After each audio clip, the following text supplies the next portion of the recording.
तत्त्वमस्यादिलक्ष एकं नित्यं विमलमचलं सर्वार्थि साक्षिभूतम् भावारदितं त्रिगुणरहितं श्री सद्गुरुस्तन्नमामि। सच्चिदानंद सद्गुरुनाथ महाराज की जय।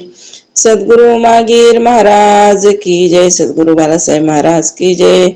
ब्रह्मीभूत रंगनाथ महाराज की जय। शांती ब्रह्म एकनाथ महाराज की जय। जय जय रघुवीर समर्थ। दशक 12वा, समास 6वा, पान क्रमांक 436, सृष्टिक्रम निरूपण। सृष्टिक्रम निरूपण। ब्रह्म निर्मळ निश्चळ शाश्वत सार अमल विमल अवकाश घन पोकळ गगनायसे। समर्थ सांगत आहेत की परब्रह्म हे निर्मळ आहे, परब्रह्म हे निश्चळ आहे, परब्रह्म हे शाश्वत आहे, सर्वांचं सार आहे।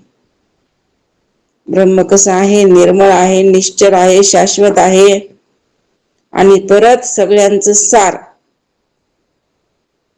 सगळ्यांचं सार असून अमल विमल आणि गगनासारखे सूक्ष्म असून सर्वत्र घनदाट व्यापून राहिलेलं आहे। कोण? हे ब्रह्म। सर्वत्र घनदाट व्यापून आकाश जसं सगळीकडे आहे तसं हे ब्रह्म सगळीकडे जळी स्थळी काष्टी पाषाणी सर्वत्र ओत भरलेलं आहे। काय? केवळ चैतन्य। तयास करणे ना धरणे तयास जन्मना मरणे तेथे जाणणे ना नेणणे शून्यातीत। मग ते ब्रह्म जे आहे त्याला काहीही करणे नसते, धरणे नसते, त्यास जन्म नसतो, त्याला मरण नाही, त्याच्या ठिकाणी जाणीव नसते, नेणीव नसते, न अज्ञान न ज्ञान, शून्याच्याही पलीकडं असं असणार ते ब्रह्मचैतन्य।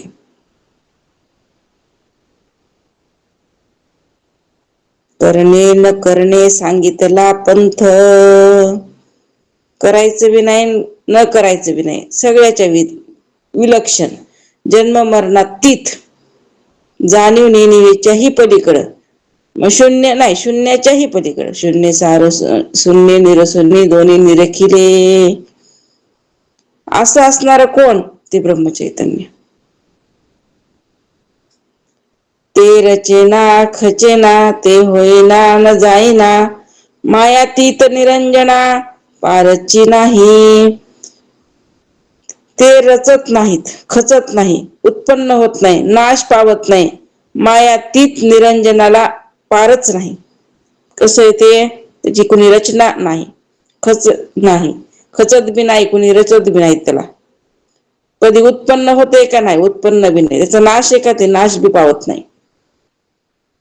मग ते मायाच्याही पलीकडं मायातीत असणार, निरंजनाला पारच नाही, म्हणजे जनरहित अवस्था आहे तिथं, असं असणार ब्रह्मचैतन्य। असं असणार निर्मल निर्गुण निराकार सूक्ष्म, असं काय आहे? तो परब्रह्म चैतन्य, परब्रह्म म्हणतात त्याला।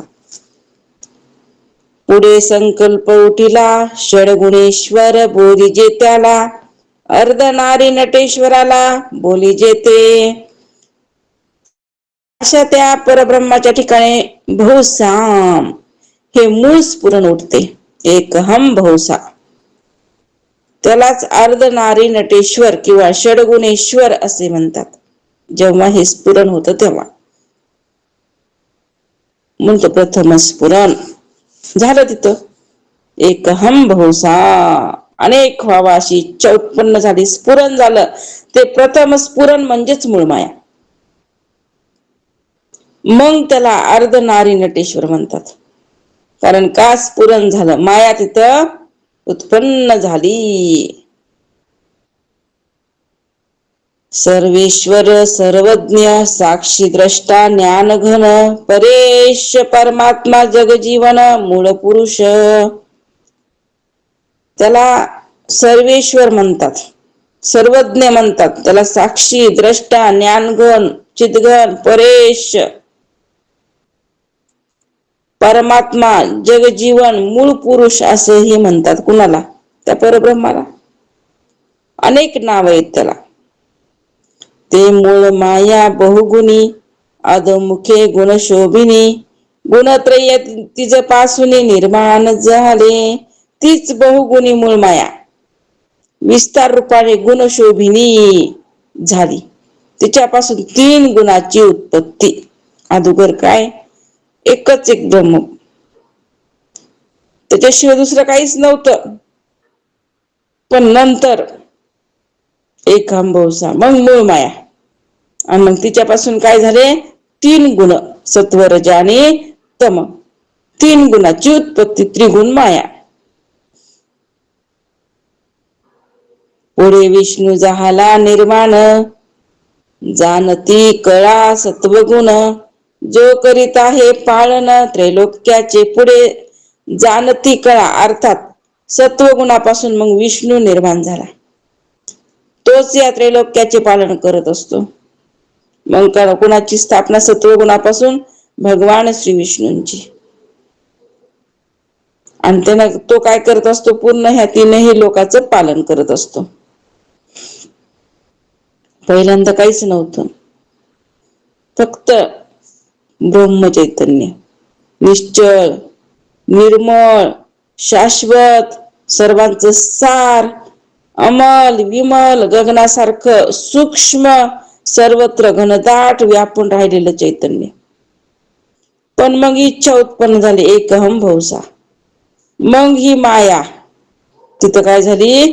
उत्पन्न झाली. मग माये उत्पन्न झाल्याच्या नंतर मग म्हणले तिथं 3 गुणाची उत्पत्ती. 3 गुणामध्ये जे सत्वगुण आहे त्याच्यापासून भगवान श्री विष्णूची निर्मिती.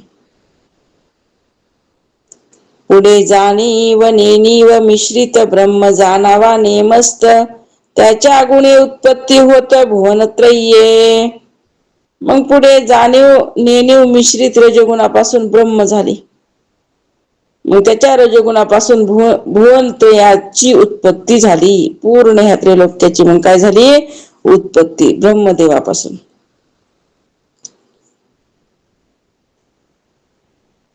पुढे रुद्रतम गुण सकळ संहाराचे कारण सकळ काही करते पण ते तेची आले. मग नंतर तमगुण युक्त रुद्र जो सर्व संहाराचे कारण आहे ना, तो निर्माण झाला. याप्रमाणे सर्व काही करते पण तेथेच आले. उत्पत्ती स्थिती, एक पालन करता, एक उत्पन्न करता आणि एक संहार करता. तेथून पुढे पंचभूते पावली षष्टदशे ते अष्टदा प्रकृतीचे स्वरूप ते मुळीच आहे. पुढे त्यापासून पंचमहाभूते स्पष्टपणे दशेला प्राप्त झाली, म्हणून तर स्थूल रूपाने प्रगटली. ती प्रगट झाली स्थूल रूपाने. मूळ मायेच्या ठिकाणीच अष्टदा प्रकृती अत्यंत सूक्ष्म रूपाने अव्यक्त दशेला आली. मूळ माया एकहम भवसा अशी स्फुरण रूप जिथं वृत्ती उत्पन्न झाली तिलाच मूळ माया म्हटले. आणि ह्या मूळ मायेपासून मग अष्टदा प्रकृती, पंचमहाभूतन, 3 गुण, त्याची काय झाली? तिथं उत्पत्ती झालेली आहे. निश्चळी झाले चळन तेची वायूचे लक्षण पंचभूते आणि त्रिगुण सूक्ष्म अष्टधा. निश्चलाच्या ठिकाणी जे चलनवलन झाले तेच वायूचे लक्षण. निश्चल होत ना, ते शांत होत, पण पूर्ण नंतर त्याच्या ठिकाणी चलनवलन सुरू झालं, ते वायूचं लक्षण. वायूमुळे व्हायला लागले. त्या मूळ मायेत पंचमहाभूते आणि त्रिगुण सूक्ष्म रूपाने असतात. जी माया आहे त्याच्यामध्ये हे पंचमहाभूत 3 गुण वास्तव्य करत असतात त्या मूळ मायेमध्ये.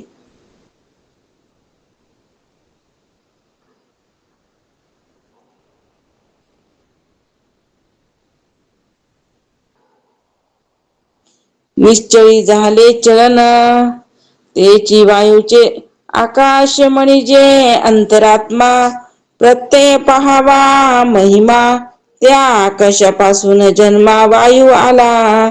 मग आता आकाश म्हणजेच अंतरात्मा, त्याचा महिमा अनुभवाने जाणून घ्यावा आणि त्या आकाशापासून वायूचा जन्म झाला. आकाशापासून वायूची उत्पत्ती. त्या वायूच्या दोन्ही झुळका उष्ण शीतल ऐका. शीतळापासून तारा मयंका जन्म झाला. वायूच्या 2 प्रकारच्या झुळका आहेत, एक आहे उष्ण आणि एक आहे शीतल. शीतलापासून चंद्र तारा यांचा जन्म झाला. वायू आकाशापासून वायूची उत्पत्ती अगोदर शुद्ध निर्गुण निराकार निर्मल चैतन्य, निश्चल शाश्वत असं सर्वत्र घनदाट व्यापून राहिलेलं सामान्य चैतन्य, आपण ज्याला परब्रह्म म्हणतो ते.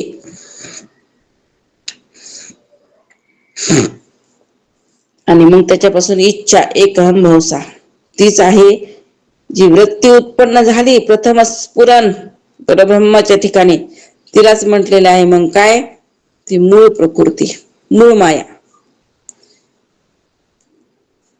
आणि मग त्या मूळ मायेपासून 3 गुणाची उत्पत्ती. 3 गुण त्याच्यामध्ये सत्वगुणापासून विष्णू, रजगुणापासून ब्रह्मदेव, तमगुणापासून रुद्र. आणि मग पुढे 3 गुण झाल्याच्या नंतर पंचमहाभूत, आकाश वायू तेज आप आणि पृथ्वी. मग त्या आकाशापासून वायूची उत्पत्ती झाली. आणि वायूपासून इथं सांगायला लागलेले आहेत 2 झुळका वायूच्या, एक थंड आणि एक गरम. तर जी थंड आहे, जी शीतल आहे, तिच्यापासून चंद्र आणि तारा यांचा जन्म झाला म्हणले. उष्णापासून रवी वनी विद्युतल्या आदी करुणी शीतळ उष्ण मिळवणी तेज जाणावे. उष्णापासून सूर्य अग्नी विद्युलता निर्माण झाली आणि हे शीतल आणि उष्ण मिळून तेज तत्व जाणावं. तया मग आता काय झालं, तेजाची उत्पत्ती झाली वायूपासून. शीतल आणि उष्ण मिळून तेज तत्व झालं. अगोदर वायूपासून जे 2 झुळका म्हणजे स्पर्श होतो ना आपल्याला, गरम आणि वायू थंड झुळकी ती वाऱ्याची म्हणतो आपण त्याप्रमाणे. तर त्याच्यामध्ये शीतलापासून म्हणजे थंडापासून चंद्र आणि तारा, उष्ण झुळकीपासून म्हणले एक तर रवी म्हणजे सूर्य, विद्युलता आणि वनी म्हणजे अग्नी यांची काय झाली म्हणले उत्पत्ती. तया तेजापासून म्हणजे तेजच, आणि तेजापासून झाले आप आळोन पृथ्वीचे रूप पुढे औषधी अमुप निर्माण झाल्या. मग त्या तेजापासून आपाची म्हणजे पाण्याची उत्पत्ती. मग आपा आळून पासून पृथ्वीचे रूप निर्माण झाले आणि त्या पृथ्वीवर असंख्य वड औषधी निर्माण झाल्या.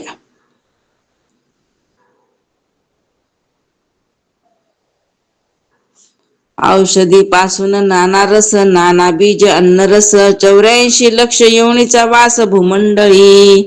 पुढे औषधी पासून नाना रस उत्पन्न झाली, नाना बीजे नाना अन्य रस निर्माण होऊन या भूमंडळाला 84 लक्ष योनी वास करून राहू लागले.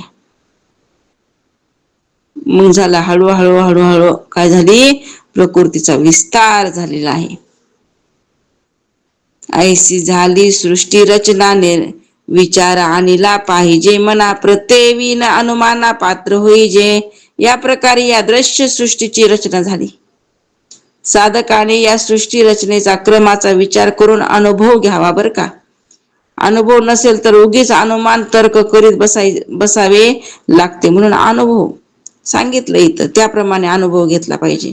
सृष्टीची उत्पत्ती कशी झाली आपल्याला लक्षात आलं पाहिजे. नाही पहिले एक अहंभावसा, पहिले निर्गुण निराकार निर्मळ चैतन्यच होतं. त्याला इच्छा उत्पन्न झाली, मग तिच्यापासून ती मूळ प्रकृत माया, आणि त्या मायेपासून 3 गुणाची उत्पत्ती. 3 गुणा झाले की मग काय, पंचमहाभूताची उत्पत्ती. 3 गुणापासून ब्रह्मा विष्णू महेश नाही तिघांची उत्पत्ती. नंतर म्हणजे ती पंचमहाभूत, पंचमहाभूतापासून आकाशापासून वायूची उत्पत्ती. वायूपासून त्याच्या 2 झुळका नाही, थंड आणि गरम. थंड जे आहे, शीतल जे आहे, त्याच्यापासून चंद्र आणि ताऱ्याची उत्पत्ती. आणि जे गरम आहे झुळूक, तिच्यापासून उष्ण आहे, तिच्यापासून सूर्य, वनी आणि विद्युलता. परत त्यालाच तेज तत्व म्हणतात. म्हणजेच वायूपासून तेजाची उत्पत्ती, तेजापासून आपाची उत्पत्ती, आपापासून पृथ्वीची उत्पत्ती, आणि पृथ्वी पासून अनेक औषधी, बीज, अन्नरस यांची उत्पत्ती. आणि पुढे म्हणले ह्या 84 लक्ष योनीचा वास पूर्ण ह्या भूमंडळामध्ये स्थित झाला. अशा रीतीने ही प्रकृती काय झालेली आहे, उत्पन्न झालेली आहे. ऐसे झाला आकार, येण्याची न्यावे संहार, सारासार विचार यास बोलिजे. याप्रमाणे ही सृष्टी आकाराला प्राप्त झाली. अशा प्रकारे सृष्टी उत्पत्तीचा क्रम सांगितला. अशा प्रकारे सृष्टी काय झालेली आहे, उत्पन्न झालेली आहे. ज्या अनुक्रमाने उभारणी झाली त्याच क्रमाने यथा न्याय सहारणी होत असते. जशी उभारणी तसा संहार बी होत असतो. मी या दोन्हीच्या विचारालाच सारासार विचार म्हणतात. संहार बी होतो तसाच, आणि तशाच प्रमाणे उत्पत्ती ही झालेली आहे. सृष्टीची उत्पत्ती कशी म्हणलं की आपल्याला हे एवढं सांगता आलं पाहिजे. सृष्टीची उत्पत्ती कशी आहे, पहिल्यांदा निर्गुण निराकार निश्चळ असं ब्रह्मतत्व, त्यापासून 3 गुण, 3 गुणापासून 3 देवता उत्पन्न. नंतर पंचमहाभूत, पंचमहाभूतापासून पहिल्यांदा आकाश तत्व, आकाशापासून वायू, वायूपासून त्याच्या 2 शीतल आणि उष्ण, एक उष्ण शीतलापासून चंद्र तारा, उष्णापासून रवी, वनी विद्युतता म्हणजेच तेज, तेजापासून आप, आपापासून पृथ्वी, पृथ्वीपासून नाना प्रकारचे हे औषध, बीज, अन्नरस वगैरे. मग ह्या 84 लक्ष योन्या. अशा प्रकारे हे सृष्टी उत्पत्तीचा. वन्नी म्हणजे काय? वन्नी म्हणजे काय? वन्नी म्हणजे अग्नी. अशा रीतीने काय झालेले आहेत, तर ह्या सृष्टीचा क्रम सांगितलेला आहे.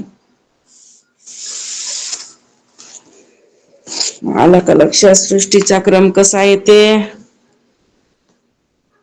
या सृष्टीच्या उत्पत्तीचा क्रम आला का लक्षात? का झोपीतच आहेत सगळे?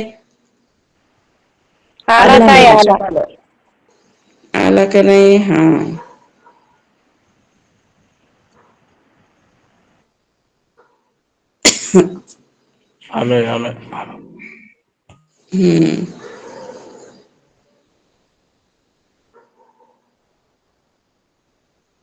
जे जेथून निर्माण झाले ते तेथीच निमाले, येण्याची न्याय संहारले महाप्रलयी. समर्थ म्हणतात जे तत्व जेथून निर्माण होते ना तेच ते लय पण पावते. आता जेथून उत्पन्न झाले, आता आपण उत्पत्तीची स्थिती, उत्पत्ती बघितली पृथ्वीची, आहे की नाही? म्हणजे सृष्टीची उत्पत्ती कशी झाली हे सगळं बघितलं. मग जेथून ज्याची उत्पत्ती झाली म्हणतात तिथंच लय पावते. जे तत्व जेथून निर्माण होते तेथेच ते लय पावते. या न्यायानेच महाप्रलयाच्या वेळी सर्व दृश्य सृष्टीचा संहार होतो. सृष्टी उत्पत्तीचा क्रम सांगितला, पण जेव्हा महाप्रलय येतो ना, तेव्हा हे सगळे तत्व ज्याच्यातून उत्पन्न झाले त्याच्यामध्ये विलीन होत असतात. त्याचा संहार होत असतो. आद्य मध्य अवसान जे शाश्वत निरंजन, तेथे लावावे अनुसंधान जाणते पुरुषी. समर्थ सांगतात, म्हणून जाणत्या पुरुषाने सृष्टीपूर्वी, सृष्टी असताना आणि सृष्टीचा संहार झाल्यावर ते शाश्वत निरंजन परब्रह्म जसेच्या तसेच असते त्याच्याकडे अनुसंधान लावावे. सगळे ही सृष्टीची उत्पत्ती होणार, त्याचा नाश होणार, पण परब्रह्म कसं आहे जशाला तसं, त्याला काही फरक पडत नाही. उत्पन्न झाली तरी काही नाही, नाही उत्पन्न झाली तरी काही नाही, असं असणार काय ते परब्रह्म चैतन्य. होत जाते नाना रचना परिते काहीच तगेना, सारासार विचारणा या कारणे नाना रचना होतात, पुन्हा परत जातात, पण एकही टिकून राहत नाही. अनेक उत्पन्न होते, मावळते, पण टिकते का काही? काही टिकत नाही. शाश्वत नाहीच आहे ते. हे जे उत्पन्न झालेले काही शाश्वत असते का? नाही, त्याचं लय होतच असते, ते मावळतच असते. म्हणून यासाठीच आपण सारासार विवेक केला पाहिजे. उगच मग नाही त्याच्यामध्ये कशाला अडकायचं? कधी टिकणारी नाही, शाश्वत नाहीच पदार्थ सगळे कसे नाशिवंत आहेत, त्याच्यामध्ये काय अडकायचे? मग शाश्वतामध्ये तरी अडकलं ठीक आहे, पण सगळं नाशिवंत आणि त्याच्यामध्ये अडकून बसते. जे ब्रह्मतत्व हाताला लागणार होतं बरं का, पण बसलं इकडेच अडकून. नाही त्याच्यामध्ये, नाही त्याच्यामध्ये गुटमळ आहे. लागलं की झालं म्हणले त्याच्या आपण नसारे के, कारण का लागलं नासक्याच्या नादी, हे बी नास, ह्याचा बी काय झाला? नाश झाला. अविनाशाच्या नादी लागल्यावर अविनाश झाला असतं, पण लागलं कोणाच्या नादी? नाशक्याच्या, नाशिवंतच झालं म्हणले. म्हणजे ह्या सृष्टीच्या, म्हणजे ह्या मायेच्या नादी लागलं. माया कशाला म्हणाली? जिथं स्फुरण झालं तिथून मायेची सुरुवात झाली. सगळं विश्वव्यापी माया अशी असणारे ही माया सगळीकडे व्याप्त आहे. कुठं नाही माया? प्रत्येक ठिकाणी मायाच. आणि त्या मायेला काय करायचे? पुन्हा तिचंही निरसन करायचे.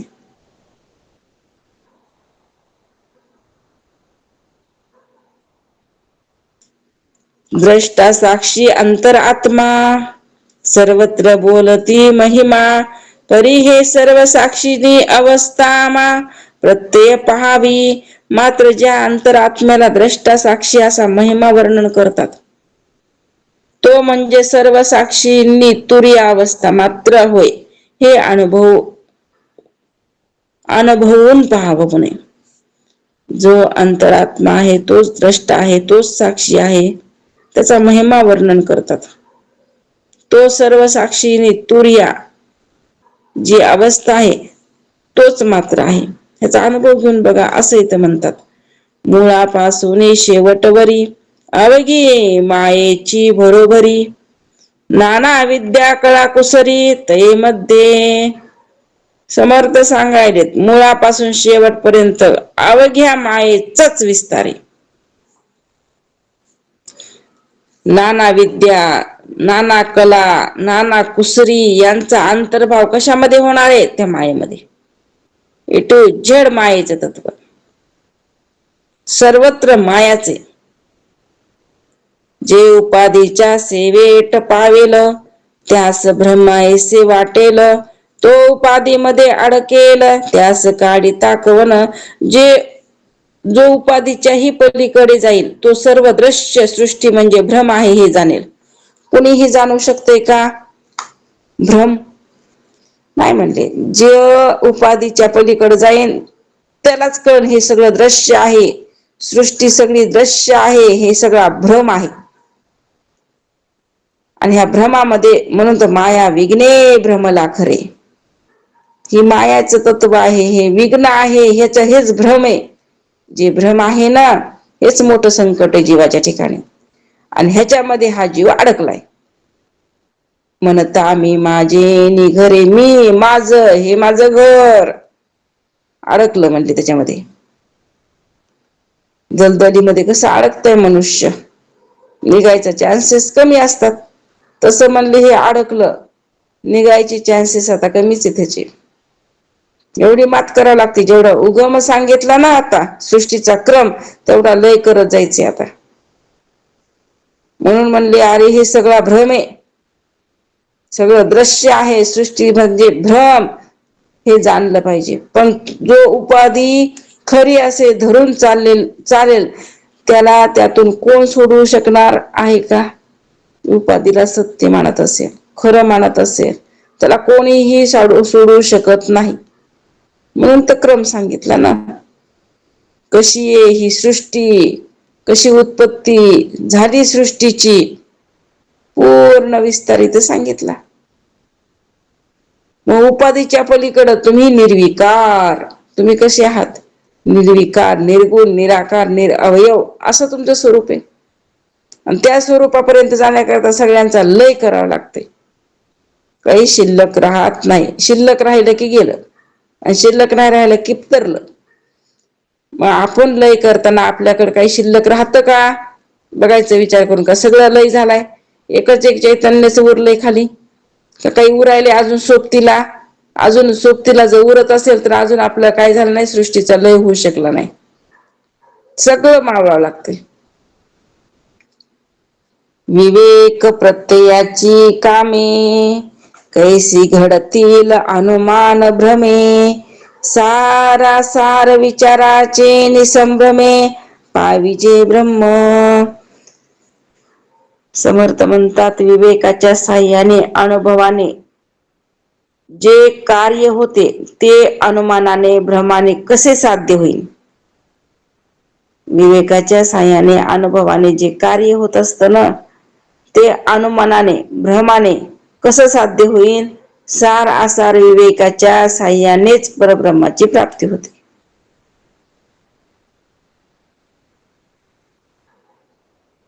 म्हणून विवेक महत्वाचा सांगितलाय. ब्रह्मांडीचे महाकारण ते मूळ माया जाण, अपूर्णास म्हणती ब्रह्मपूर्ण विवेक हीन. आता ब्रह्मांडाचा महाकारण देह म्हणजे मूळ माया जाणावी, कारण तिथं जाणीवी ना. महाकारण देह म्हणजेच काय सांगितलं? मूळ माया. आणि जे विवेकहीन असतात ते अपूर्ण अशा मूळ मायेलाच पूर्ण ब्रह्म समजतात. महाकारण देह म्हणजे काही ब्रह्म एका पूर्ण ब्रह्म नाही, तिथं मूळ माया. कारण प्रथम अहम ब्रह्मास्मी, तिथंच तर जाणीव आहे ना. विशेष ज्ञान तेच तर आहे ना. म्हणून महाराज म्हणतात त्या अपूर्ण अशा मूळ मायेलाच पूर्ण ब्रह्म काही लोक समजत असतात म्हणले.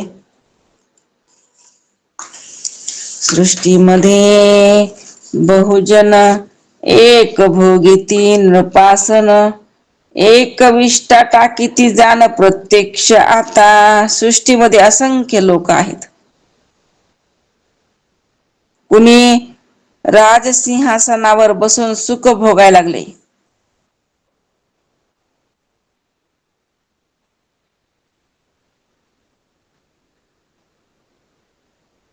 तर एक विष्ठा टाकण्यासारखी हीन काम करीत असतात. हे आपल्याला प्रत्यक्ष अनुभवाला येते. ह्या सृष्टीमध्ये कोण कसं आहे, कोण कसं काय काय भोगायले, हे सगळं कळतं का? कळत नाही? कळतंय.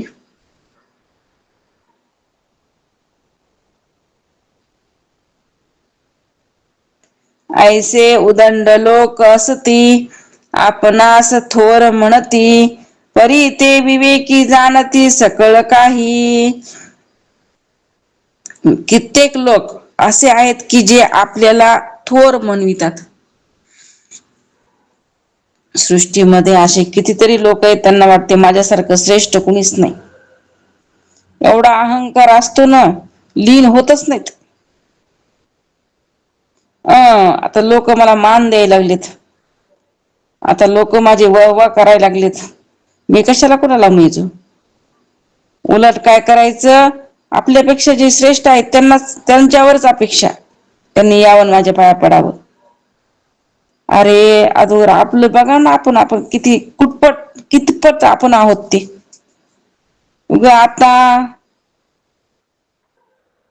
काय झालेलं असते, जरासं पुण्याचा उदय झालेला असते. पुण्य आहे तोपर्यंत वावा आहे. पुण्याचा लय झाल्याच्या नंतर काय अवस्था आहे. पुण्य संपलं की झालं. पण काय होत नाही, जीवाला लवकर ह्या गोष्टी कळतच नाही की माया ही काय करायली, ह्याला झुलवायली आणि हे झुलायला लागली त्या मायेसोबत. माया काय करायली, ह्याला झुरवायला लागलेली आहे आणि हे झुलतंय. कळत नाही ना, न कळण्याचा परिणाम.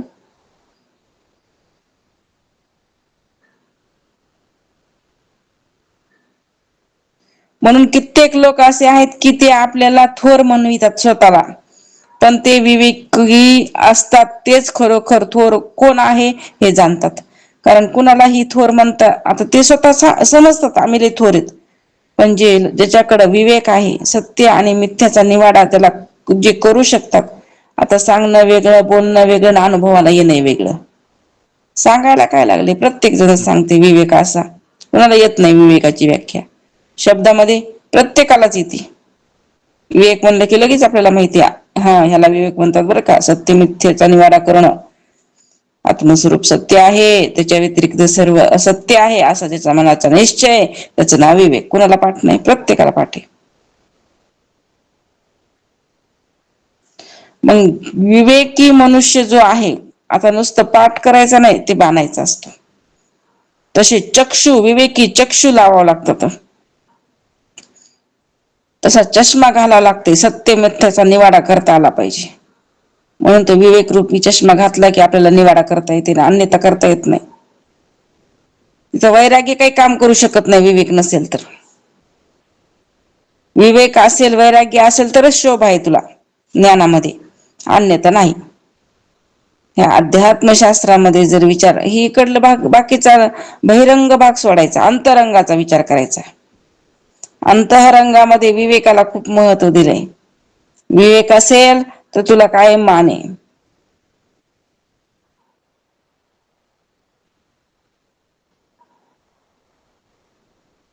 म्हणून विवेकी बुद्धी असावी आपली.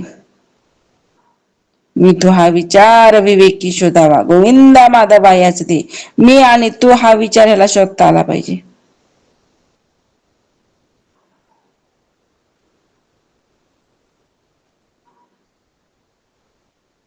ऐसा आहे समाचार, कारण पाहिजे विचार, बहुतांच्या बोले हा संवार, नासू नये खरी स्थिती ही अशी आहे, म्हणून विवेक करणे अत्यंत आवश्यक आहे. म्हणून विवेकाला सोडायचं नाही.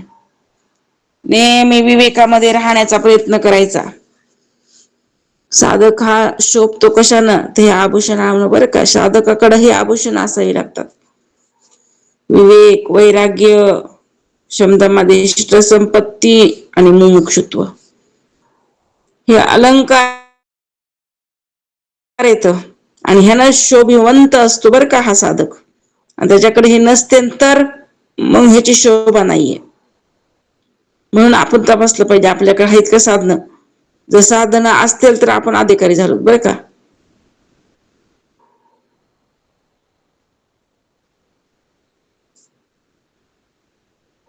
म्हणून महाराज इथे म्हणतात, खरी स्थिती ही अशी आहे, म्हणून विवेक करणं अत्यंत आवश्यक आहे. अविवेकी लोकांच्या नादाने उगाच आयुष्य फुकट घालवू नये. जे अविवेकी लोकांमध्ये नुसता गोंधळ असतो, विवेकच नाही ना माहित. म्हणून अशांची नाही का संगत करायची नाही. हे फुकटे लोक असतात म्हणले, ह्यांना ह्यांचंच हित कळत नाही.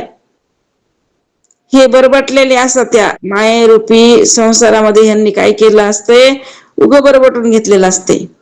आणि आपण जर तिथं जाऊन बसलो, ते आपल्याला बी बरबटतात. त्याचाही लव बघा ना, अगोदरच अंतःकरण स्थिर करायला किती दिवस लागतात. विवेक उत्पन्न करायला किती दिवस घातले आपण, आणि इकडून तिकडून त्या विवेकाची सांगड धरली, विवेकाचा चष्मा घातलाय आणि बसलं म्हणले अविवेकाच्या सोबत जाऊन. काय झालं? अवस्था पलटली. किती मेहनत केली होती इकडं विवेक उत्पन्न करायला, पण अविवेकाच्या संगतीमध्ये जाऊन बसलं की झालं म्हणले जैसे थे वैसे. कारण भरायला उशीरच नाही.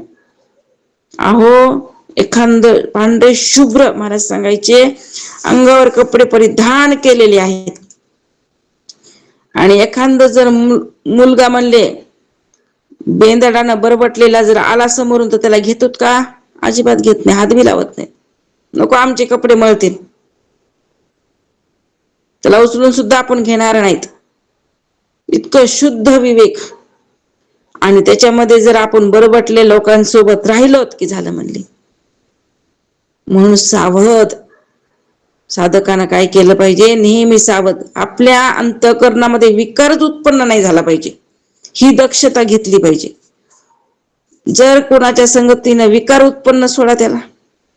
का? मेहनत केली नव्ह इतक्या वेळ, इतक्या दिवस मेहनत केली, विवेक उत्पन्न होणार आणि विकार उत्पन्न व्हायला नको बाबा, संगतीच नको. त्या विकाराला तर पहिले बाहेर घालायचं होतं, म्हणून तो विवेक उत्पन्न केला. काम, क्रोध, लोभ, मद, मत्सर यांची संगती करायची नव्हती ना, म्हणून तर विवेकाची उत्पत्ती केली ना. अजून तेच उत्पन्न, म्हणून नको बाबा. म्हणून काय करायचं? आपल्या आपण हुशारी बाजूला सरकायचं. विकार उत्पन्न होत असेल बाजूला सरकायचं. कारण का? परमार्थच तसा आहे ना आपला. आपल्या परमार्थामध्ये कॉम्पिटिशन नाही बरं का. आपल्या परमार्थामध्ये काय आहे? फक्त शुद्ध स्थिती आहे. आणि हे आपण काय केलं पाहिजे? जाणून घेतलं पाहिजे. स्पर्धा नाही इकडं. इकडं आपली आपण स्थिती काय केली पाहिजे? ओळखून जाणून घेतली पाहिजे. म्हणून खरी स्थिती ही अशी आहे, म्हणून इथं म्हणतात विवेक करणं अत्यंत आवश्यक आहे. अविवेकी लोकांच्या नादाने उगाच आयुष्य फुकट घालवायचं नाही. अविवेकी जे आहेत, त्यांना विवेकाचा स्पर्शच नाहीये, अशांची संगती अजिबात करायची नाही. ते आपल्या, म्हणून तर आपण सारे के करीती तात्काळ. रामकृष्ण हरिताई. कुणाकडे जा, तुम्ही काय करता? रामकृष्ण हरी बोला. सदा संगती सज्जनाची करावी, सदा संगती सज्जनाची करावी. रामकृष्ण. आपल्या पाठामध्ये अजिबात प्रमाणे घ्यायची नाहीत. बरं, चालते ताई, मला माहित नाही बरं ताई. रामकृष्ण हरी. कसं आहे माहिती का? प्रत्येकाला प्रमाणे येतात. सगळेजणच कसे आहेत तिथं? गायकच. बरोबर आहे, बरोबर. मला माहित नाही, मी दुसऱ्या पाठात घेते म्हणून घेतलं बरं ताई. सॉरी, माफ करा. प्रमाण जर घेतलं ना तर काय होते माहिती का? वृत्ती चंचल होती. प्रत्येकाला माहिती येत. त्याच्यामुळे नाही का प्रमाणाला इथं नाहीच वाव बरं का. मग कारण हा पाठ आहे, इथं प्रवचन नाही, कीर्तन नाही, पाठामध्ये प्रमाण नसतात. खरी स्थिती ही अशी आहे की, म्हणून म्हणतात विवेक करणं अत्यंत आवश्यक आहे. आणि अविवेकी लोकांच्या नादाने उगाच आयुष्य फुकट घालवू नये. म्हणून आपल्याला काय करायचं आहे? विवेक उत्पन्न करायचा. पहिली पायरी सांगितली हो परमार्थाची, विवेक. विवेक ही काय आहे? पहिली पायरी आहे बरं का. आणि ती मजबूत करायची असते. कुणा? ज्याचे त्यानं सांगणं हे काम कुणाचं आहे? शास्त्राचं आहे, गुरुचं आहे. पण त्याच्यात टिकून राहणं हे आपलं कर्तव्य आहे. पुस्तक ज्ञाने निश्चय धरणे, तरी गुरु कास या करणे, या कारणे विवरणे आपुल्या प्रत्यय. पुस्तकी ज्ञानाने जर परब्रह्म स्वरूपाचा निश्चय होत असता, तर मग सद्गुरु करण्याची काय आवश्यकता होती? कितीही तुम्ही पुस्तक वाचले, त्याला ज्ञान झालं, ऐकणे परब्रह्म स्वरूपाचा निश्चय जर होत असला असता तर गुरुची गरज असली असती का? नसती ना. पण त्या पुस्तकाच्या ज्ञानानं नुसते ग्रंथ तुम्ही वाचले आणि तुम्ही गुरुच केला नाही, तरी सुद्धा तुम्हाला काय होणार नाही? निश्चित मग ज्ञान प्राप्त होणार नाही. तुम्ही भटकत राहता. कारण योग्य सल्ला पाहिजेच बरं का. योग्य सल्ला घेण्याकरता गुरुचीच गरज आहे. गुरुशिवाय कोण बतावे बडा बिकट हे यमघाट. अवघड आहे म्हणले, गुरु लागतो. गुरुशिवाय आपण काय होऊ गुरु जर नसेल तर आपली पातळी जी आपण स्तर जमा केलेला आहे कधी कोसळण पत्ता लागायचा नाही. म्हणून सद्गुरूची आवश्यकता आहे. ते बरोबर सल्ला देतात, बरोबर आपल्याला कडीनं कसं जायचं कसं निघायचं बाहेर ते सांगणारे सद्गुरूच असतात. म्हणून सद्गुरू करण्याची आवश्यकता असते, ते आपल्याच अनुभवावरून ठरवावं लागतं.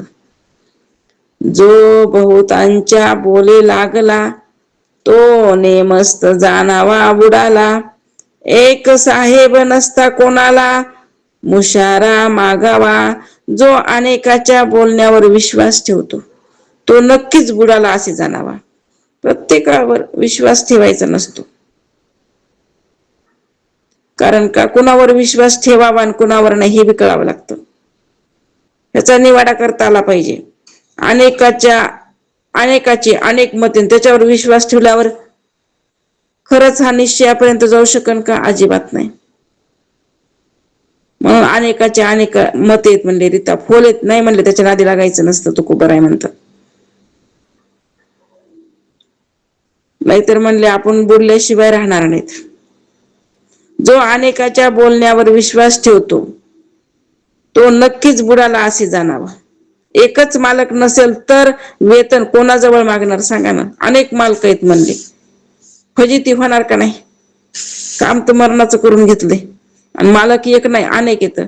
ह्याच्याकडे गेले त्याच्याकडे पाठवते, त्याच्याकडे गेले त्याच्याकडे पाठवते, त्याच्याकडे गेले त्याच्या फजिती कुणाची? काम करून, कामधंदा करून फजिती बी ह्याचीच. म्हणून इथं म्हणतात अनेक मालक सुद्धा नसावेत. म्हणून अनेकाच्या बोलण्यावर विश्वास ठेवतो, तो नक्की बुडत असतो. म्हणून मालक पण एकच असला पाहिजे. म्हणून इथं सांगायला लागले ती एक जर मालक असेल तर वेतन त्याला मागून घेऊ शकतो, फजिती होणार नाही. अनेक मालक असल्यावर वेतन कुणाला मागणार, असा दृष्टांत दिलेला आहे. इति श्री दास बोधे गुरु शिष्य संवादे सृष्टिक्रम निरूपण नाम समाज 6वा समाप्त. सृष्टीची उत्पत्ती कशी झाली? पहिले कसं निर्मल चैतन्य होतं, त्याच्यापासून मूळ माया कशी प्रगट झाली, त्या मूळ मायेपासून 3 गुण उत्पन्न कसे झाले, 3 गुणापासून हे 3 देवतेची कशी उत्पत्ती झाली, पुन्हा हे पंचमहाभूत, प्रत्येक भूतापासून एक एक एक एक भूताची कशी उत्पत्ती झाली, आणि पुन्हा ही सृष्टीची जी काही वनस्पती ते उत्पन्न झाली, 84 लक्ष योनीची उत्पत्ती झाली. अशी सृष्टीची उत्पत्तीचा क्रम काय केला इथं सांगितला. आणि सृष्टीचा क्रम सांगून परत निश्चय कसा करायचा, परब्रह्म स्वरूपाच्या ठिकाणी जाऊन कसं पोहोचायचं, तिथं जाऊन गेल्याच्या निश्चय स्थिर अंतकरण करून तिथपच कसं राहायचं, हे सगळं विस्तारित समर्थन आपल्याला करून सांगितलेलं आहे. राहिलेला विषय उद्या. अवधूत चिंतन. श्री गुरुदेव दत्त सच्चिदानंद सद्गुरुनाथ महाराज की जय. सद्गुरु मागीर महाराज की जय. सद्गुरु बालासाहेब महाराज की जय. ब्रह्मपुत्र रंगनाथ महाराज की जय. शांती ब्रह्म एकनाथ महाराज की जय. या निर्वाणी शक्ती.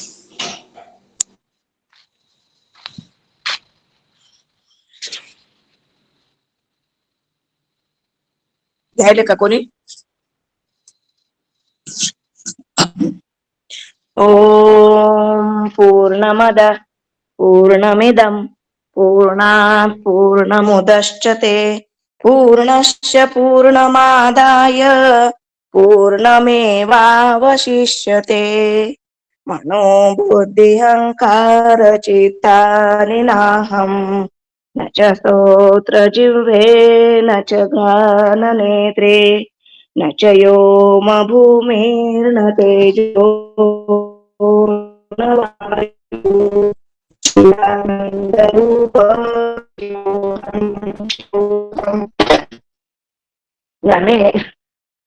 न च प्राणसंज्ञो न वै पञ्चवायुः न वा सप्तधातुर्न वा पञ्चकोशः न वा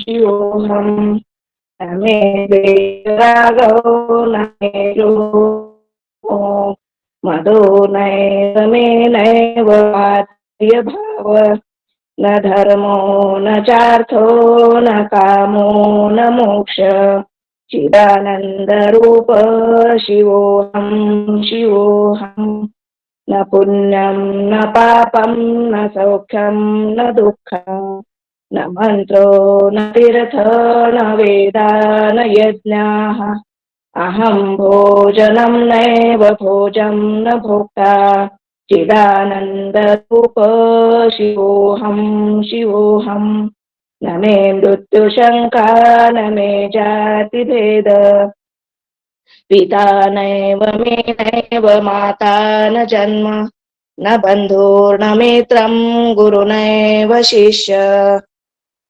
चिदानन्दरूप शिवोऽहं शिवोऽहम् अहं निर्विकल्पो निराकाररूपो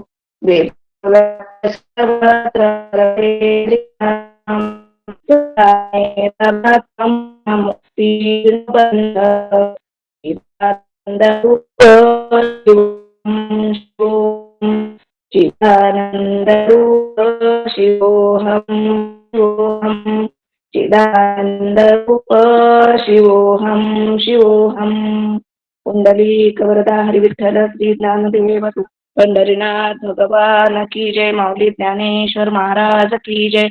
जगद्गुरु तुकाराम महाराज की जय.